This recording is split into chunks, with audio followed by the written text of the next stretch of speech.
ಇನ್ನು ಹೋಳಿ ಹುಣ್ಣಿಮೆಯ ದಿನದಂದೇ ಪೂರ್ಣ ಚಂದ್ರಗ್ರಹಣ ಸಂಭವಿಸ್ತಾ ಇದೆ. ಇದು 2022ರ ಬಳಿಕ ಮತ್ತೊಮ್ಮೆ ರಕ್ತಗೆಂಪು ಬಣ್ಣದಲ್ಲಿ ಚಂದಿರ ಕಾಣಿಸ್ಕೊಳ್ತಾನೆ.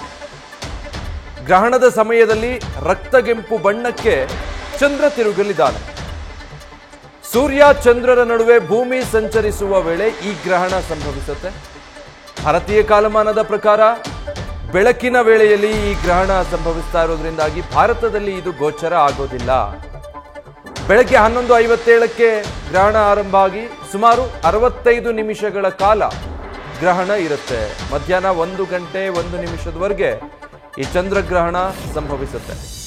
ಭಾರತ ಹೊರತುಪಡಿಸಿದ್ರೆ ಅಮೆರಿಕ, ಪಶ್ಚಿಮ ಯುರೋಪ್ ಮತ್ತೆ ಅಟ್ಲಾಂಟಿಕ್ ಓಪನ್ನಲ್ಲಿ ಇದು ಸಂಪೂರ್ಣವಾಗಿ ಗೋಚರ ಆಗುತ್ತೆ. ಆದರೆ ಭಾರತದಲ್ಲಿ ಈ ರಕ್ತಚಂದ್ರ ಗ್ರಹಣ ಗೋಚರ ಆಗ್ತಾ ಇಲ್ಲ. ಕಾರಣ ಬೆಳಗಿನ ಸಂದರ್ಭದಲ್ಲಿ ಇದು ಸಂಭವಿಸ್ತಾ ಇದೆ ಭಾರತೀಯ ಕಾಲಮಾನದ ಪ್ರಕಾರ. ಹೀಗಾಗಿ ಇದೊಂದು ವಿಡಿಯೋದಲ್ಲಿ ನೀವು ಗಮನಿಸಬಹುದು. ಈ ಗ್ರಹಣ, ಇದರ ವಿಶೇಷತೆ ಏನು, ಯಾಕೆ ಚಂದ್ರ ಕೆಂಪು ಬಣ್ಣದಲ್ಲಿ ಕಾಣ್ತಾನೆ ಅನ್ನೋದಕ್ಕೆ. ಸೂರ್ಯ ಮತ್ತೆ ಚಂದ್ರನ ನಡುವೆ ಸರಳ ರೇಖೆಯಲ್ಲಿ ಭೂಮಿ ಮಧ್ಯಕ್ಕೆ ಪ್ರವೇಶ ಮಾಡಿದಾಗ ಭೂಮಿಯ ನೆರಳು ಚಂದ್ರನ ಮೇಲೆ ಬೀಳುತ್ತೆ. ಹೀಗಾಗಿ ರಕ್ತಗೆಂಪು ಬಣ್ಣದಲ್ಲಿ ಚಂದ್ರ ಕಾಣಿಸೋದು. 2022ರಲ್ಲಿ ಈ ವಿಸ್ಮಯ ಆಗಿತ್ತು. ಮತ್ತೆ ಇವತ್ತು ಈ ವಿಸ್ಮಯ ನಡೀತಾ ಇದೆ.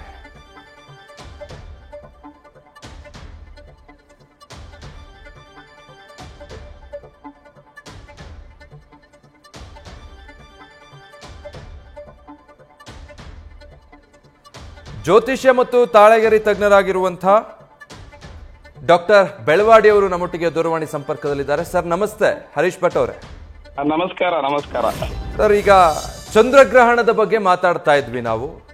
ಭಾರತದಲ್ಲಿ ಈ ಬಾರಿ ಗೋಚರ ಇಲ್ಲ ಹರೀಶ್ ಭಟ್ ಅವರೇ, ಆದ್ರೆ ಈ ಗ್ರಹಣದ ಬಗ್ಗೆ ತಿಳಿಸ್ಕೊಡೋದಾದ್ರೆ.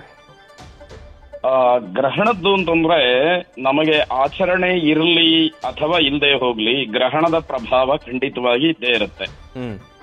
ಮೊದಲನೇದು. ಎರಡನೇದಾಗಿ ಆ ಗ್ರಹಣದ ಪ್ರಭಾವ ಆಗಿರುವಾಗ ನಮಗೆ ಯಾವುದೋ ಒಂದು ರೀತಿಯಲ್ಲಿ ಅದರಿಂದ ಅನುಕೂಲವೋ ಅನಾನುಕೂಲವೋ ಅನ್ನೋ ರೀತಿಯಲ್ಲಿ ನಾವು ಯೋಚನೆ ಮಾಡಿದಾಗ ನಾವು ಒಂದಷ್ಟರ ಮಟ್ಟಿಗೆ ಸೇಫ್ ಆಗಿದ್ದೀವಿ ಅಂತ ಹೇಳಬಹುದು ಗ್ರಹಣದ ವಿಚಾರದಲ್ಲಿ.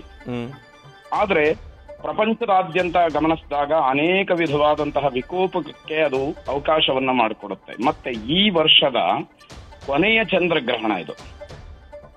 ಹಾಗಾಗಿ ಅದು ಹೆಚ್ಚಿನ ಪ್ರಭಾವವನ್ನು ಬೀರತಕ್ಕಂಥದ್ದು. ಜೊತೆಗೆ ಇವತ್ತು ಹಬ್ಬವನ್ನು ಕೂಡ ಆಚರಣೆ ಮಾಡತಕ್ಕಂಥದ್ದು ನಮ್ಮಲ್ಲಿದೆ, ಹೋಳಿ ಹುಣ್ಣಿಮೆ ಅಂತ ಹೇಳಿ. ಈ ದಿವಸ ಹುಣ್ಣಿಮೆ ಆಗಿರೋದ್ರಿಂದ ಚಂದ್ರಗ್ರಹಣಕ್ಕೆ ವಿಶೇಷವಾದಂತಹ ಒಂದು ಫಲ ಅಥವಾ ಪ್ರಭಾವ ಅಂತಕ್ಕಂಥದ್ದು ಇದ್ದೇ ಇರುತ್ತೆ. ಮತ್ತೆ ಶುಕ್ರವಾರ ಬಂದಿದೆ. ಶುಕ್ರವಾರ ಅಂತಂದ್ರೆ ಲಕ್ಷ್ಮೀ ಪ್ರಾಪ್ತಿ, ಅಂದ್ರೆ ಯಥೇಚ್ಛವಾಗಿ ಧನ ಸಂಪತ್ತು ಇದು ಪ್ರಾಪ್ತವಾಗುತ್ತೆ. ಆ ಒಂದು ಹಣದಿಂದಲೇ ಮನುಷ್ಯತ್ವವನ್ನು ಮರೆತು ವರ್ತಿಸ್ತಕ್ಕಂತಹ ಪ್ರಭಾವ ಪರಿಸ್ಥಿತಿ ಜಗತ್ತಿನೆಲ್ಲ ಆಗತ್ತೆ ಅನ್ನುವಂಥದ್ದು ಇಲ್ಲಿ ಬಹಳ ಸ್ಪಷ್ಟವಾಗಿ ಗೊತ್ತಾಗುವಂಥದ್ದು. ಓಕೆ, ನೀವು ಹೇಳಿದಾಗೆ ಇಲ್ಲಿ ಹಬ್ಬದ ಆಚರಣೆ ಕೂಡ ಆಗ್ತಾ ಇದೆ, ಮತ್ತೆ ಗೋಚರವೂ ಇಲ್ಲ. ಗ್ರಹಣದ ಸಂದರ್ಭದಲ್ಲಿ ಜನಸಾಮಾನ್ಯರು ಸಹಜವಾಗಿ ಏನು ಒಂದಷ್ಟು ಆಚರಣೆಗಳನ್ನ ಪಾಲಿಸ್ತಾರೆ, ಅದರ ಅಗತ್ಯತೆ ಇರುತ್ತಾ ಈ ಗ್ರಹಣಕ್ಕೆ?